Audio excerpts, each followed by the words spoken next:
Hello everyone, this is Charlotte and this is a podcast called Chatting in Cars. I drive and I talk and I swear and it's amazing. There's a disclaimer at the start of this podcast because I do talk about random topics, some of them very sensitive topics. Some people don't like hearing about fucked up stuff. I also swear profusely and I'm not backing down from that because I enjoy it thoroughly. I was raised a very good girl and a lady. Now I'm going to enjoy myself.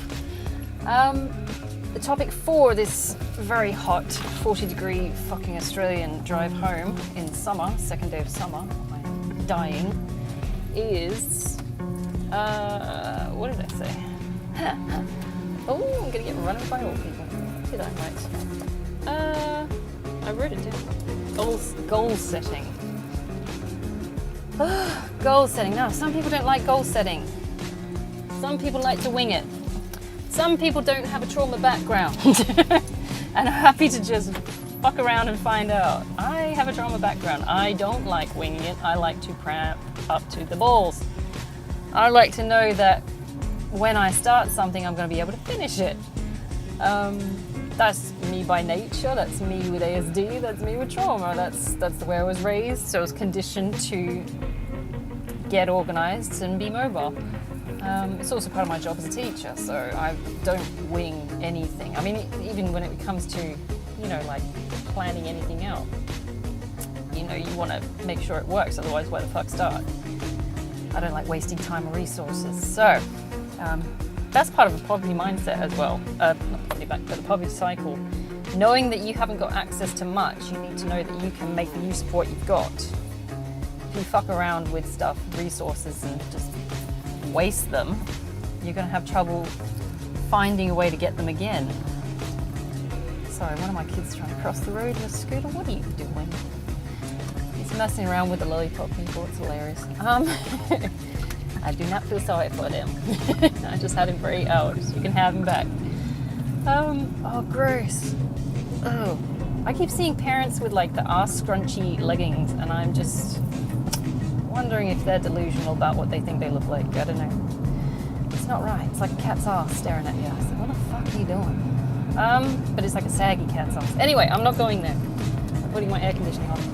Goal setting. How not to look bad in lycra. Don't wear the arse scrunchy leggings. Alright, so with anything in life, you really need to set a goal.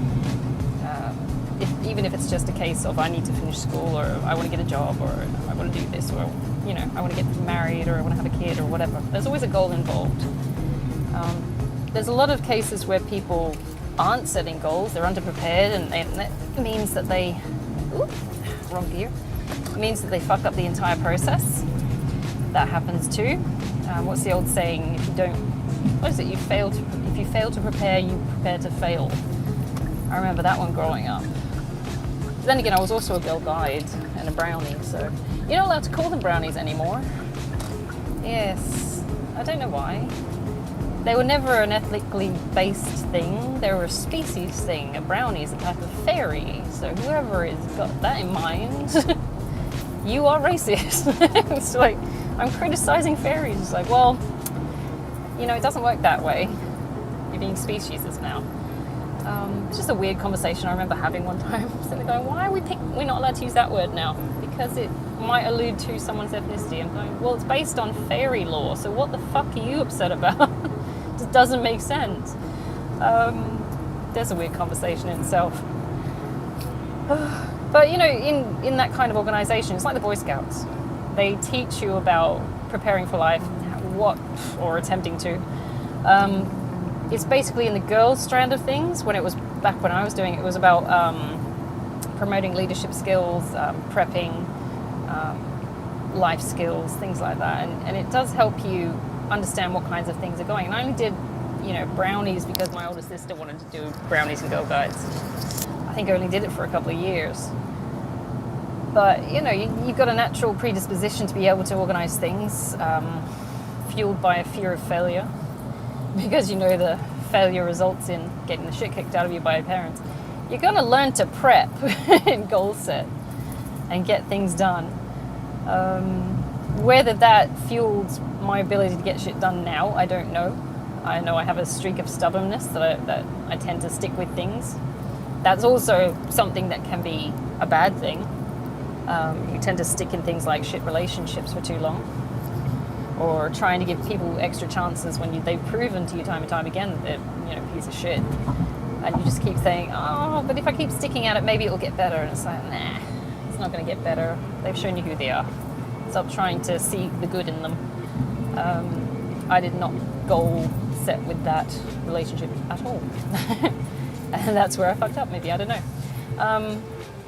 Having said that, I do tend to do relationships based on feeling, which I've got to stop doing, because, you develop feelings for some people that are obviously not good for you, which just leads to all kind of trouble. When I'm talking about planning and prepping, I'm talking more about ways in which you can develop your life rather than just your relationships in any case. I do feel that most relationships should be based on emotion. I don't like people who will date people for money or approval or, social status and shit like that. I think it's a very empty, shallow victory in finding someone who's willing to participate in that kind of arrangement. I don't like it. And some people, even like with arranged marriage, they argue that it might have been an arranged marriage or an arranged relationship and the love develops afterwards, but still, I prefer it to be naturally occurring rather than we're developing some kind of relationships just because we stuck together this long, It should be the other way around. But, I can understand how it would benefit people financially and things like that to be arranged with someone who, I don't know, has a guaranteed job, has land, stuff like that, It could be beneficial. I mean, you're setting yourself up for it. Maybe that's part of the planning process in that instance. You're planning to have a good future if they manage to keep all that shit running. You could marry one of these people, not love them, and then have all that shit drop, like they lose their job and stuff like that. So that's one of the dangers of having one of those relationships where you don't love them, and then what do? I don't know if they're allowed to divorce. I don't know. You have to look more into that, but it feels like you should build a relationship on affection rather than material goods or arrangements. I've known people who are better off. I know particular instances of girls who've married into wealthy families. They don't love them. They just like the attention. They like the status. They like the money. And they don't love them. And they've given them 3 kids. They now despise them because there was never any real connection. And the money is not making up for,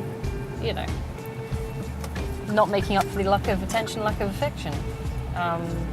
The girls are seen as objects, basically, to be filled and reproduced with, and that's about it. They're concubines. Which sounds very dehumanizing. I don't like that at all.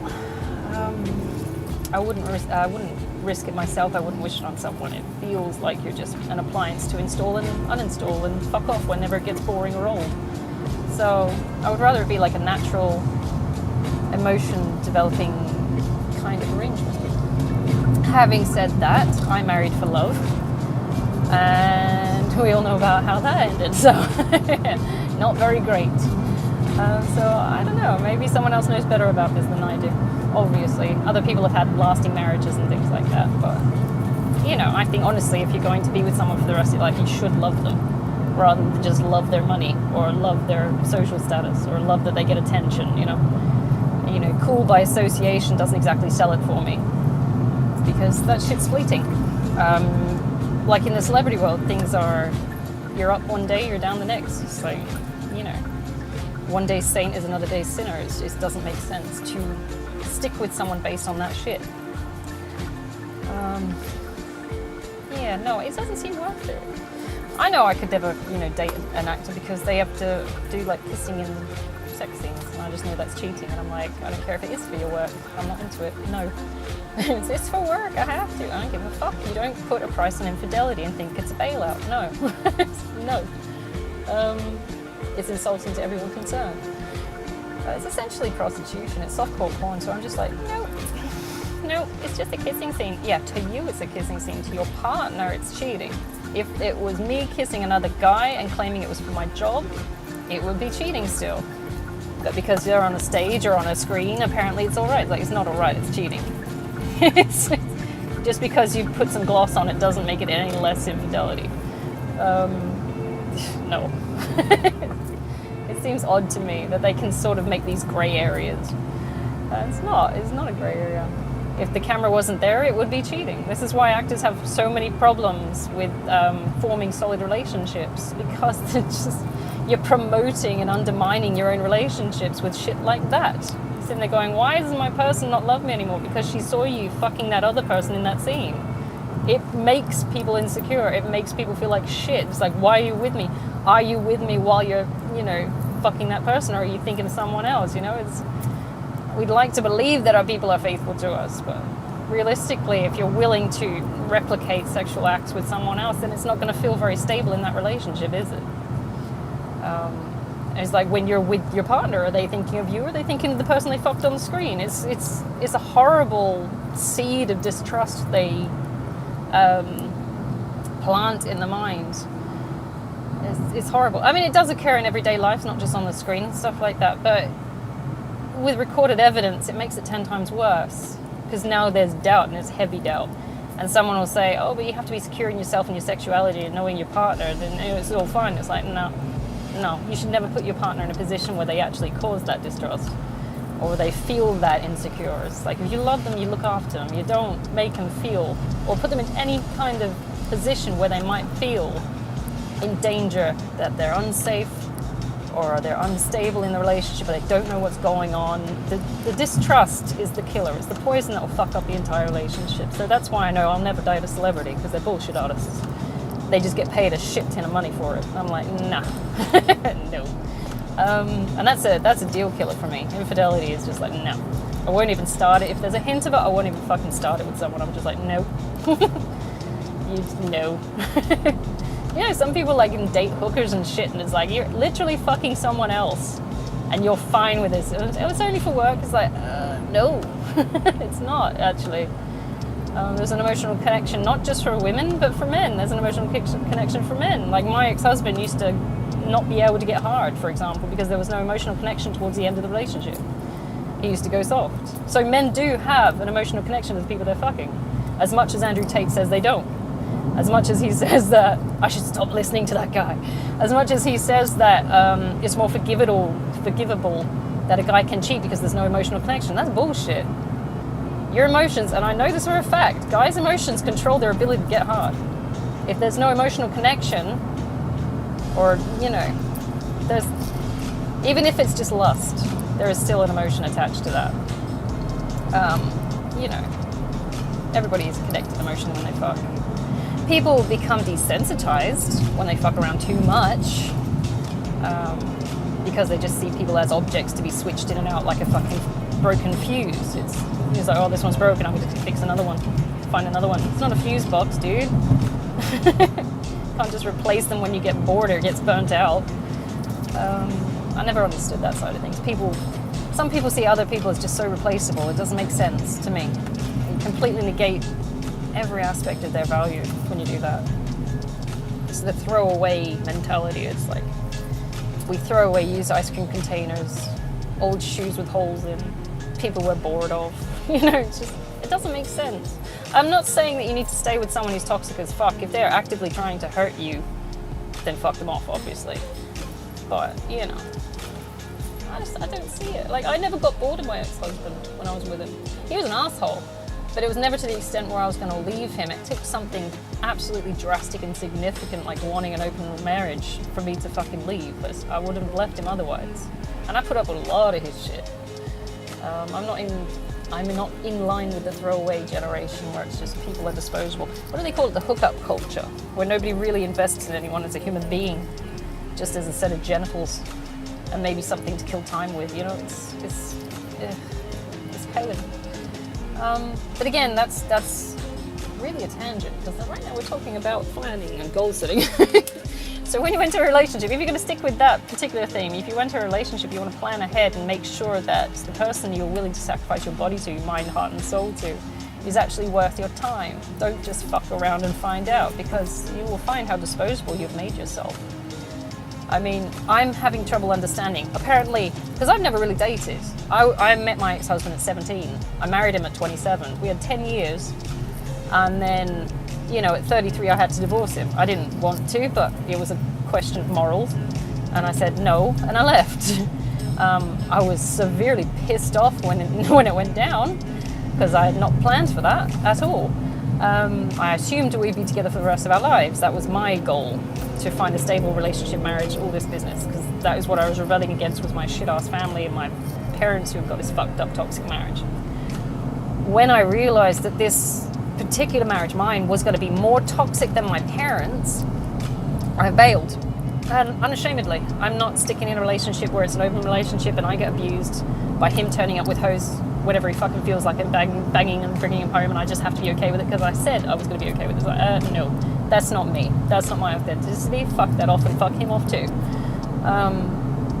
I'd failed to anticipate that he was going to be a piece of shit in the end, essentially. I did not plan for him to be, because I'd known him from 17. So now when I'm facing dating people, and I'm alien to this concept, I have no idea. Apparently there's a talking phase and some other phases, which I've yet to research, but I have not prepped for this. But at the same time, I'm not actively looking for someone, because the whole idea of it sounds fucking horrible. After my ex-boyfriend, I'm like, yeah. And I knew him since my early 20s, and I'm sitting there going, yeah. If this is what's out there, I don't know if I want it, man. You know? You listen to the other podcast, you'll know what I mean, what that guy was like.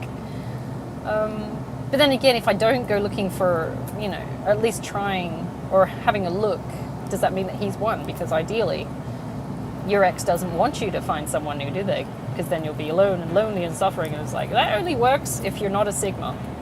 So, even if you're an alpha, because you need people to lead as an alpha. You need followers. I don't need followers. I avoid people. I'm happy to do my own thing of my own accord in my own time. So, if I was an alpha, or if I was a beta, this is using weird particular terms, by the way, niche terms, he might have won that argument, because I know he doesn't want me to go out with someone else. That's why he spreads shit behind my back. He wants to present me as the villain in this story. No, I'm not, because the people he's telling actually have met me, so it doesn't work that way. And masks drop all the time, basically, inevitably, so whatever he's presented himself as will become clear and apparent sooner or later. I just wouldn't be there to see it. But it's there's extra phases and things like that. I don't know what the fuck I'm supposed to be planning for.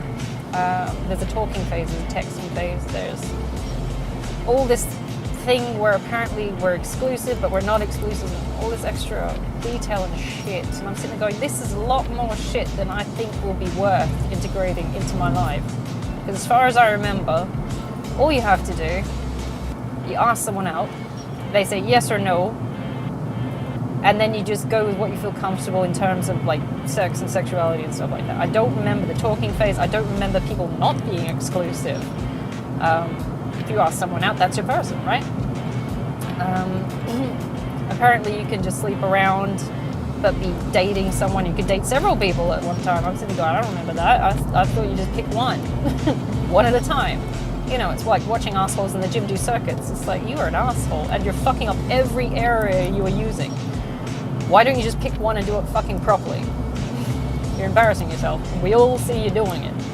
It's like, we can see you fucking up every arrangement you've ever fucking had, because none of these are relationships, and these will develop into situationships, so why are you doing this? And what happens when the others find out that you're not being exclusive, and they all ditch you? Because I will tell you now, girls talk.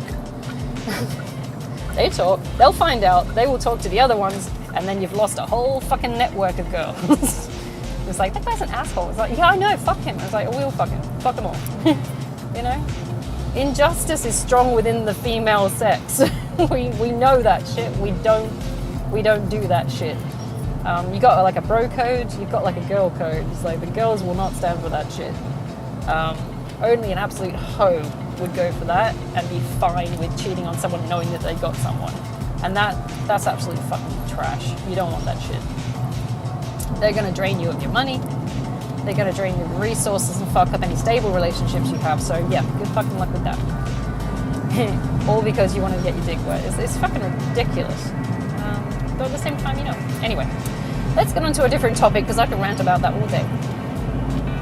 What can we do in life? You want to get something, how do you set goals? First of all, you look at what's actually happening so far. What is not working in your life? What do you want to change about it? What are the steps to get there? What's standing in your way, obviously, because there's always obstacles. No one gets a free ride. There's particular things you're going to need to do, things you're going to have to do on the job or in the process of achieving these goals that you're not going to like, and are they worth bothering approaching or counteracting to get what you want? For example, I started getting my motorbike license a few years ago, before my ex-boyfriend and all that shit went down. I got up to, it was pathetic. It was. I passed the learner's permit theory seamlessly. I was like, oh, cool, all right, so I know what I'm doing, because I already had a car license, so it's pretty easy. I got into the practical, I got into doing the lessons up front, but the way that the teacher was teaching me was going too fast for me, and I couldn't keep up because I was already, laden with PTS. My reaction times were fucked up. I was already heightened anxiety about situations, particularly, and riding a motorbike is completely different from riding a car. It's a different feeling. It was unfamiliar. It was trying to get the different movements of using a bike compared to using a car as well. And he just went too fast, and my anxiety attacks kicked in, and I freaked the fuck out. And I was only going like fucking 50. I was going 50 in fifth gear. I was in there going, this is not, and that's 50k. That's nothing. That's barely out of a 40 zone. School children can run across roads faster than this. Believe me, I've tested. Perks of being a teacher. But at the same time, I started getting panic attacks. I'm sitting there doing fuck all on a bike, and I'm sitting going, I want to finish this. But I know that at the time my mental state was not stable enough, and I hadn't desensitized myself to my anxiety and shit like that with de-escalation and escalation practices I'm using in the gym currently, to get myself used to the adrenaline that would be pumping through me at such a pathetic level, right? I'm sitting there thinking the guys that are on the highways are doing like 110s, like, this is fucking great. I'm sitting there going, I am not an adrenaline junkie. I love bikes. I love the look of them. I cannot do speed. I have no need for speed. Fuck you, Tom Cruise. Fuck you. And your jet. Actually, no, I like your jets, but fuck you. But, I just don't have that adrenaline side to me. I like the slow and steady stuff. It's practical, it's safe, I know what I'm doing. And besides, I've got like that trauma background where I'm craving safe, so I had to give that up for a bit. Well, I've given it up for now. I just couldn't get my head around it. So maybe, hopefully in the future, when I calm down a bit mentally, I'll be able to go and pick it back up again. But, it was ridiculous. The risk in my head, in my psyche, of picking up the practical side of my bike license, even though it was completely nothing to someone else who doesn't have a background in trauma and shit like that, it was just too much for me at the time. So I had to question, how much is this going to be worth? Do I really need this, or am I just trying to prove a point? Because at the time I was like pissed off as well, because my ex-husband says you can't get your bike license. So what's it going to do? The first thing I'm going to do is, I'm going to get my fucking bike license. Come on. I got a P-plated scooter in my front at the moment. He's doing 60. There's a shitload of two-stroke coming out the exhaust. See, this is what I'm talking about. Maybe I should have started with a scooter or something. He's doing 60. It's like, okay. I was doing it to partially prove a point, partially because I do love bikes. I've been to a few bike conventions, and I love looking at the old vintage ones and shit. But to me, the risk was too high mentally. Because I'm sitting there going, if I destabilize in my exterior life to, externally to this particular experience, it's going to fuck up my job. It's going to fuck up all kinds of things. I'm not going to get my cortisol level stable again and all kinds of fucked up shit. So I'm like, okay, so I'll drop it for now. I'll come back later. It's not a case of I will never come back. It's a case I'm just stopping it for now. I will come back when I'm ready. So in goal setting, you have to acknowledge that maybe you're going to have some limits, temporary limits, but at the same time, some limits. And is it worth carrying on and pushing myself through this painful, potentially dangerous? Because if I freak out, my panic attacks are not great. I have seizures and everything. I have not proper mental seizures, like epileptics would have, but I fucking seize up, I stop breathing, and all kinds of fucked up shit. So if I'm seizing up on a bike and I can't push the brakes or some shit like that, I'm risking my life. It's fucked up. I just muscle seize up. I don't have freeze or, what is it? Freeze or flee or something like that. I have freeze. I fight and freeze, that's the one. I don't have the run bit. I freeze like a deer in headlights. So I'm sitting there doing 110, I can imagine on a highway, and my body will be like freezing up and I can't hit the brakes, and it's like, what the fuck? So I was anticipating all this shit. It was probably just overthinking and adding to the problem, but at the same time I'm sitting there going, clearly I'm not in the right mind space for this right now. This was maybe a year after my divorce. I'm sitting there going, is it really worth putting myself in danger to prove that my ex-husband is a piece of shit? And it's like, no, I already know he's a piece of shit. I'm going to pause this for a second until I'm better, and I'm going to try again later. So that's part of the goal setting. I still have the goal in mind because I still want a bike. I like them. I want to get a Triumph or something, just a cute little Triumph. But, I'm not going to risk my life trying to prove some asshole wrong. I'll just wait.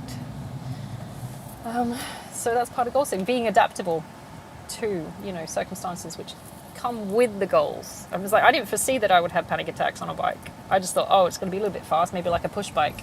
A little bit faster than a push bike. I've been on a push bike. That's easy. But 50 on a motorbike is very different from being on a push bike. I had to reassess myself and my situations, and I had to be willing and humble enough to address that, not just say, I'm an arrogant fuck and I'll get on with it because, fuck it, we're here now, fuck it. There was very real danger, so I'm going to say, no, not today, I'll try again later. That's part of it as well. You can't just assume you're always right. You got to consider that maybe your goal might be out of reach for a while. Maybe there are other steps you could work on instead in order to get to this goal being achieved, and work on those as well. I've got other things in my life as well I wanted to work on. So at this point, my main goal is just getting a roof over my head next year, and I'm nearly there as it is. So some things are achievable. When you get to a certain point in your life, whether you like it or not, you're going to be faced with a complete reshaping of what you need and want from life. Most people deem this to be a midlife crisis. I did not have a midlife crisis. I had a 1/3 life crisis. It happened in my early 30s when, 2018, everything fell to shit. Thanks to my ex-husband, thanks to various other things that happened. But he was the sort of catalyst for change in my life. So I'm like, okay, I hate you, but at the same time, thank you. So I would not have known this much about myself if I hadn't had someone completely drop me on my ass. I never want to fucking talk to him again, but at the same time, it was an enlightening experience. So, swings and roundabouts, as Ricky Gervais says. You can't try anything new without, risking. Of course, you're going to consider what the risk is. The risk-reward ratio shouldn't be outlandish. I didn't have a choice in that. I had to go because everything was just dying. There's no point staying if anything's going to be fucked up and poisonous. It's just, you got to cut it off sometimes. My goals to stay in that marriage for this long just didn't coincide with the reality of what was going on, particularly the people I had chosen for that reality. So I had to, cut my losses and get on with it. See, another fucking lemming just running across the road. You're dumb as shit, dude. It's like they do that. It's the arrogance of humanity. It gives me the shits. They just run across the road. The guy is about 35. It's like, no, you'll be fine. I'm sure everyone will slow down for you.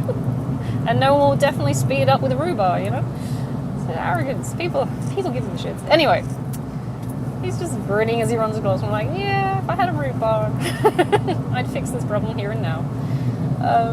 Balance, bitch. But, people are dumb. Anyway, we're not going there. Not today. Goal setting. What else can you do? And that's not just sort of relationship stuff. That's life stuff as well. I want to expand my businesses at the moment. I've got a few online stores. I'm starting another one in December when I've got my 6-week break. I've got 1, 2, 3 online stores and one coming up in December. So I'm pretty chuffed about that. These are just passive income. They're just extra shit things I like doing because I like fiddling with business. It's really weird. Anyway, it's one of those main interests. When they say follow your passion, it's like, yeah, but you got to start somewhere. You can't just assume your business is going to take off instantly. There's like all these idiots that say I'm going to be a TikTok star and I'm not going to train or bother, employing my time in anything else. It's like, you got to be an unemployed asshole on a couch. you didn't win that argument. So if you're going to, set yourself a goal, at least make sure that you can achieve the steps, or at least work towards the steps to achieve that goal. Don't just assume that you're going to get it straight off the bat. It's arrogant to assume that. And no one knows for sure what's going to come up in the future, so don't, put your eggs in one basket and just assume it'll be fine. That's part of the Australian culture as well. They have this big mentality where it's like, she'll be right. And I was raised British. It's like, she won't be bloody right, actually. Are you insane? We're very conservative, but at the same time, a little bit highly strung, and we prep. We don't sit there and leave things to the odds of the gods, no. It's like, are you bloody insane? Even a pub crawl is like severely orchestrated, right? It's like, we're going to start here, we're going to do that. It's 10 pubs down the street. We're all going to stop here for chips. Then we're going to go that way. Binky's going home with Frank. Right, okay. All right, what's Jim doing? Right, then and this is all before you've even started, It's like, we all know what we're doing. Fuck. Australia is like, she'll be right. We're just going to get shit-faced and wander.